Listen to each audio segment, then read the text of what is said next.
Howdy again, it's Mr. Pete, your internet shop teacher, and this is tips number 679, part 10 of the rebuild restoration of the 7-inch South Bend Shaper. Much has been done and I've made a lot of progress, but there's still much to do. I hope to finish it in this chapter and possibly even do a test run of it and conclude this 10-part series on the South Bend Shaper. So let's get started again. Okay, there's two brass way scrapers, a right and a left, and I've got them marked. There probably was no need, but I'll just do the right hand side here if I can. You know, it's heck when you're wearing trifocals. And then on top of it, I'm wearing an optivisor. And on top of that, I'm looking through cataracts.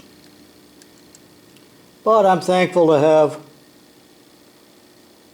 as much vision as I do have. Now, since this is brass, I think this is correct that I am going to press these gently up against the dovetail and tighten them.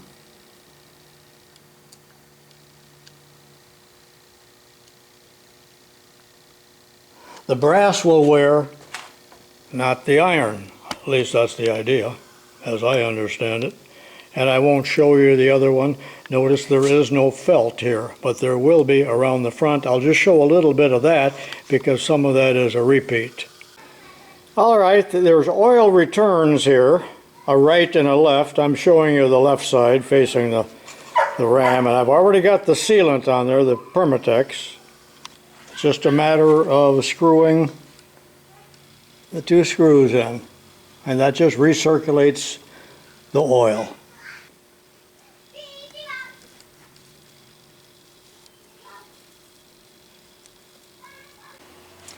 And then, of course, the way scraper or chip scraper, I'm not sure which it is.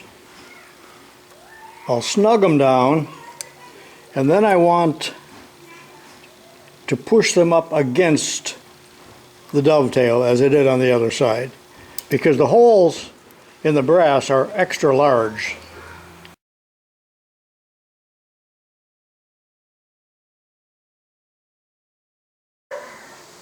Now the other side is identical, so I won't show that. Continuing with the felt and the brass wipers, and I'm not going to show all of this, I'm just going to lay them in place, but the felt goes in there and that's been cleaned, and then the brass, and I had those marked, and two screws, and then right here, a little bit different shape, they're almost U-shaped, the felt, and then the brass, and 4 screws, and then farther down, which you won't even be able to see, there's yet another felt and brass wiper, and that goes way down here.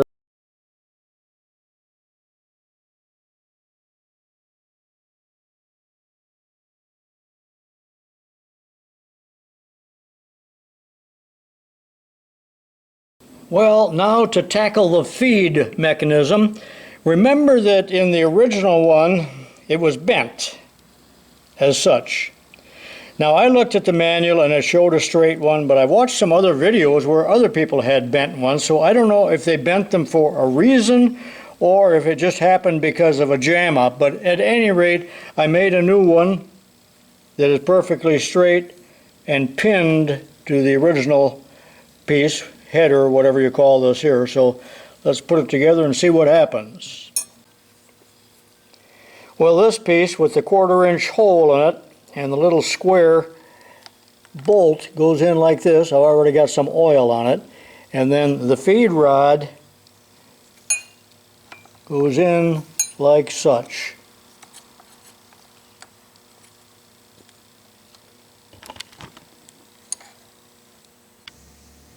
And this piece, notice that it's basically a T-slot here. Will go in like this. Notice that there's a little witness mark here for setting the amount of feed. So that goes in like that.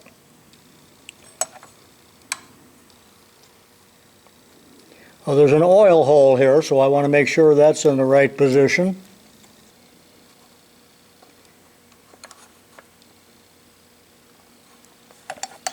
And for now, I'm just setting it on 0 feed.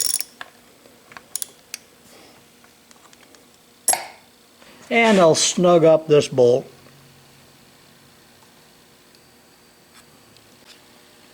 I'll talk about the feed much later, but when you put it on 2, for instance, it would move 2 thousandths from right to left for each stroke of the ram.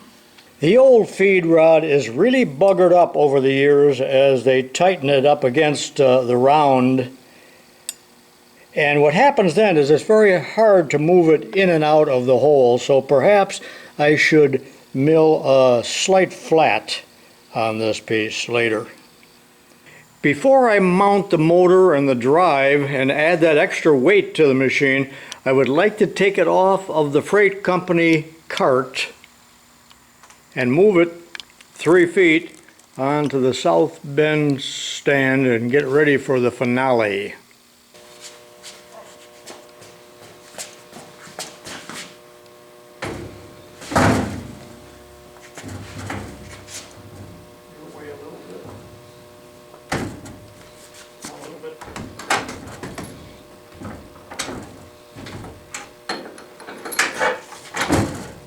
That's it. I tell you, this is one time in my life when I wish I had longer arms. I can barely reach in there until my armpit is just pressed up against this rail, and then trying to get it started.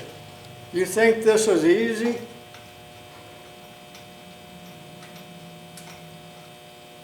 If I was a swearing man. And now to put the nut and the washer on the bottom of these 2 bolts. At least I can reach these. These are finished nuts. Does everyone know what a finished nut is rather than just a common nut?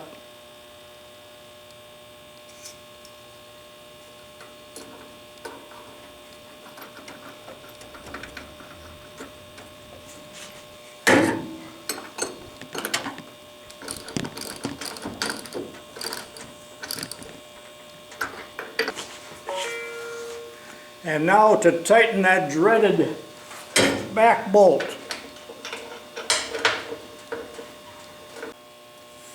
You know, I was thinking, I wonder how much time I wasted on this project looking for things.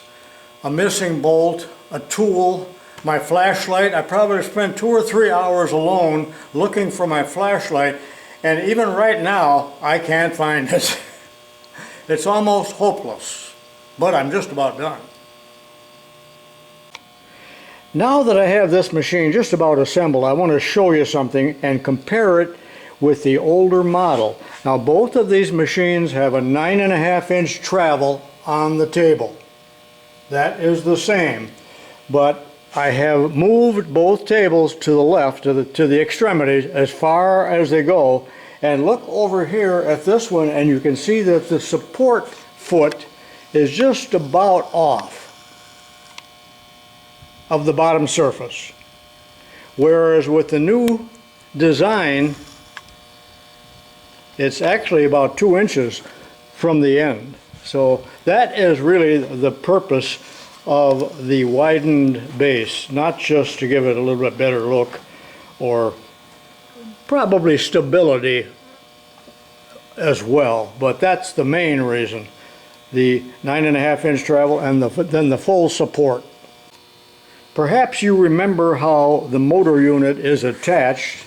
There's 2 threaded holes, and we have a couple of bolts here with points on the end, and they're slotted with lock nuts, and after they're mounted in this unit they go in to the little tapered holes on each side and can be adjusted for tightness.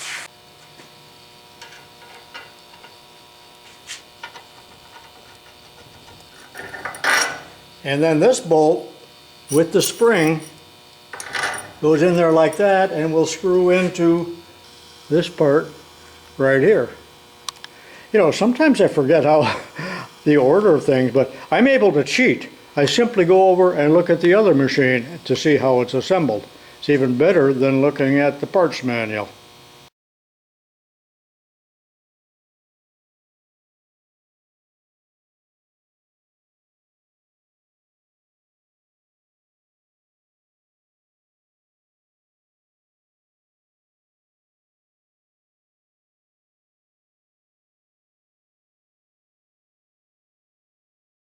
Now this is the old belt. I still have to go downtown and get another one. And that's a story in itself.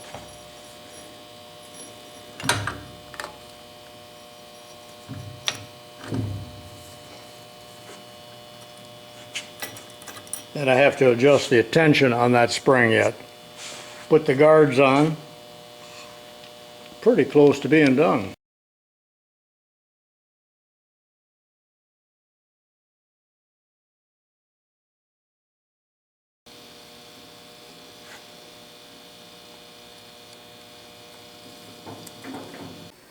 Alright, here's the first test run, and I put it on the slowest speed here with this belt.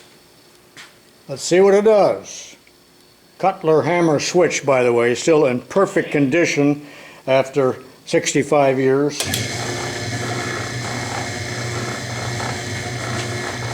Now before the safety Nazis come out of the woodwork, I'm going to put this guard over that pulley and belt. I have known quite a few men over the years that have lost fingers in belts and pulleys.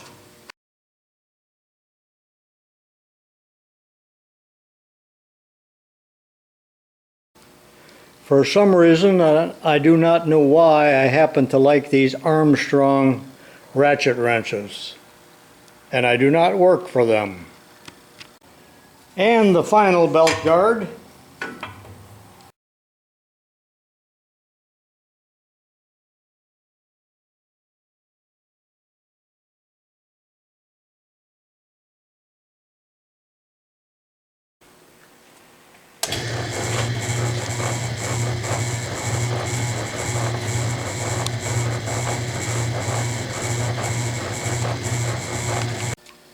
I'm just about out of energy, and at this time I have done nothing to this vise except to get rid of these hideous tenite yellow knobs. And of all things, I had a pair of black knobs of the correct size in my junk drawer, so I was pleased at that. I did not have to order them, but for the initial videos that I do with this, rather than use this ugly old vise, I'll probably just borrow the vise off of the other machine. All right, let's get those drawers installed.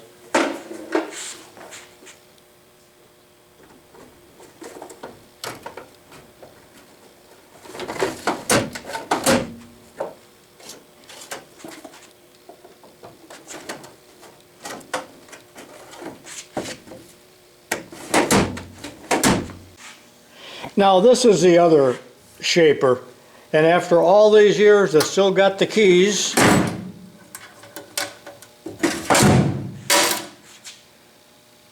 Now there are no keys for the other cabinet, but I guess it could matter less because even these have never been used over all those years. Now as I start to get near the conclusion of this video, perhaps 5 or 10 minutes left, I'd like to just summarize things and talk about a few details, but the thing is running really and ready to go. But let's back up and cover some of that stuff, but essentially the video is over.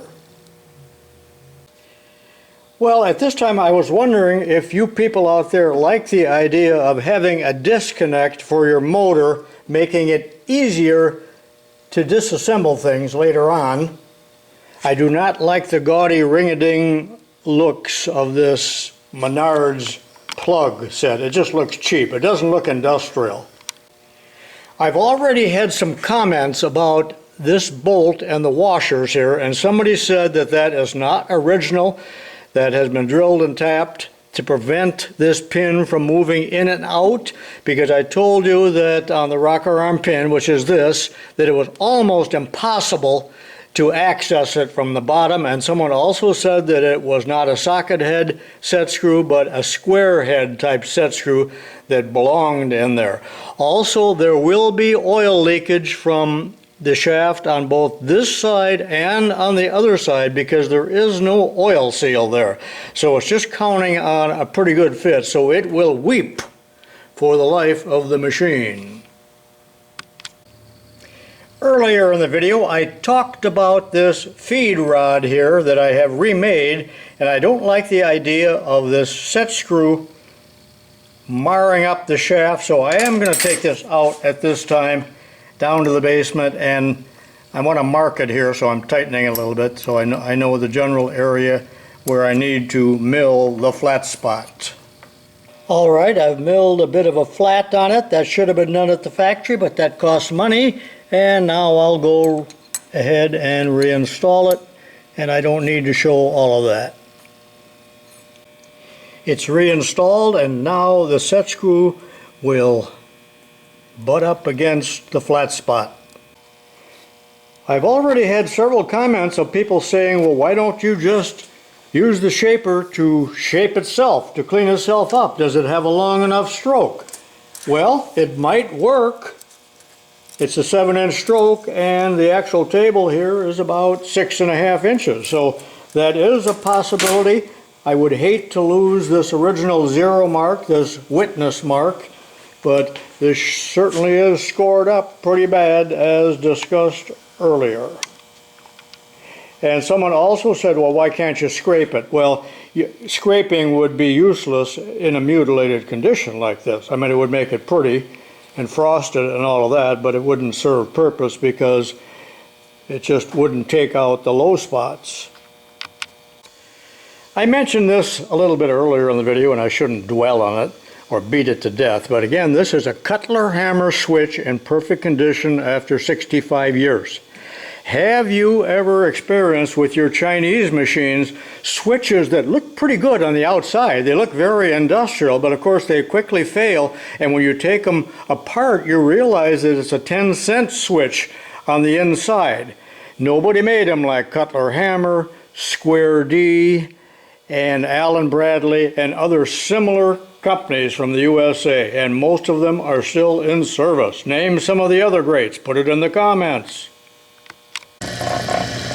Alright, looking down into the crankcase, you can see the oil pump pumping away, and you can see oil dripping everywhere. So let's take a look to see what it's doing, or do I need to make some adjustments?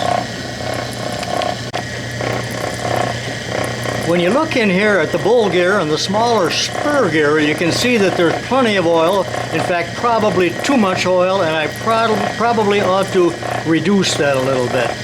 I suppose there's no such thing as getting too much oil, but it could eventually make a mess, I suppose. Now take a look here.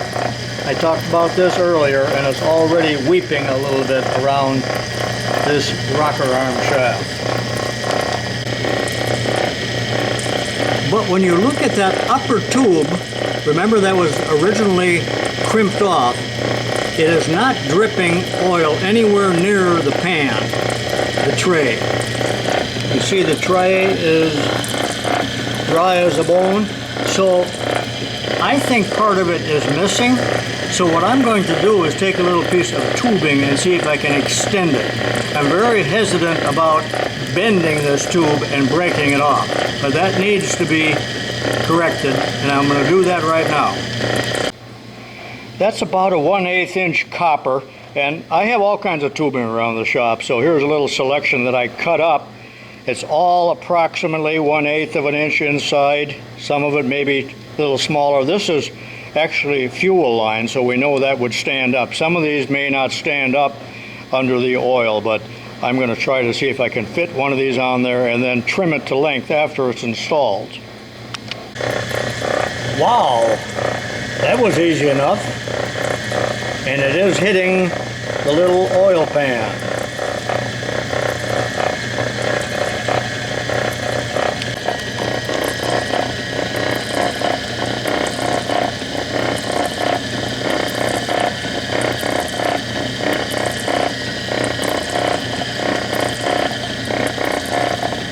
Are you able to see that there is now oil in the pan?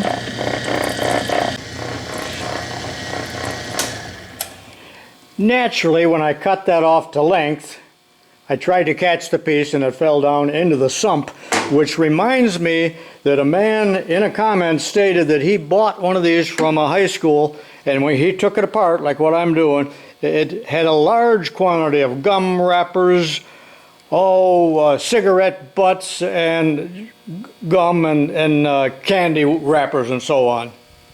Which wouldn't surprise me because kids stash things just about everywhere in the shop. Alright, I'm up on the top side looking at the ram. As the machine is running, you can see that I'm getting plenty of oil. I'll zero in on this spot. Now I still have to adjust the gibs for the last time. I haven't done that. And I checked the other side and it's about the same. And I'm pleased to see that there's some oil in the oil return gallery here, which means there is excess oil that is being drained back into the crankcase, and I want that very much. Same thing on the other side. And on the front side, there's plenty of oil in the oil return.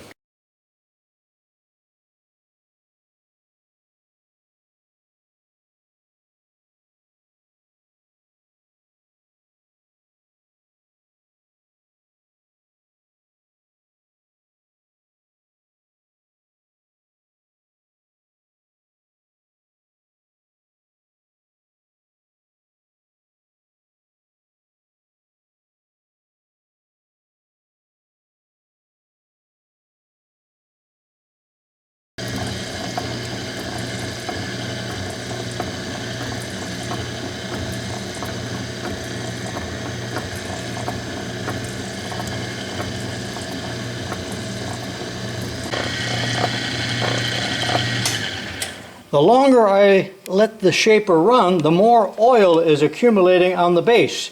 And it is not coming from the ram and working its way down. And it's all the way around the base. I'm wondering if there's some porosity, or my cleaning it out real well opened up a little repair they made at the factory, or maybe it leaked for its entire life. I don't know. A little disappointed in that. And at some point, I think I'm going to have to drill and tap a hole right there and put a screw with a washer to retain that, because this could conceivably work its way out. In fact, it has already come out about 1/16 of an inch. Well, I had temporarily put a 29-inch belt on here just to get the thing running. That's wrong. The original belt here, and it's still marked, South Bend Lathe Works, is a 28-inch. Of course, it's totally ruined. It's from 1952, probably, or 53. So I'll have to go downtown and buy one. I have hundreds and hundreds of V-belts. In fact, I'm buried in them. But I still don't have the size I need. And I had to go downtown to Big R and buy a 28-incher. Would you believe that? Well, that concludes this 10-part series on the rebuilding of the South Bend Shaper. This was filmed over a period of about 3 weeks. And I probably spent 80 to 100 hours on it, I'm estimating, so it was no small job, but yet it wasn't overwhelming because of the size of the machine, made it pretty interesting to do. I did not enjoy the painting or the cleaning. That part I don't like. Everything else was a lot of fun. I hope you enjoyed this video series and watched all 10 parts, and there'll be more videos of this machine in the future. So watch for them. This is Mr. Pete, your internet shop teacher, saying so long for now, and thanks for watching, and please subscribe. Now my new South Bend shaper with a fresh coat of paint looks a little better than the old one that I thought at that time looked real good.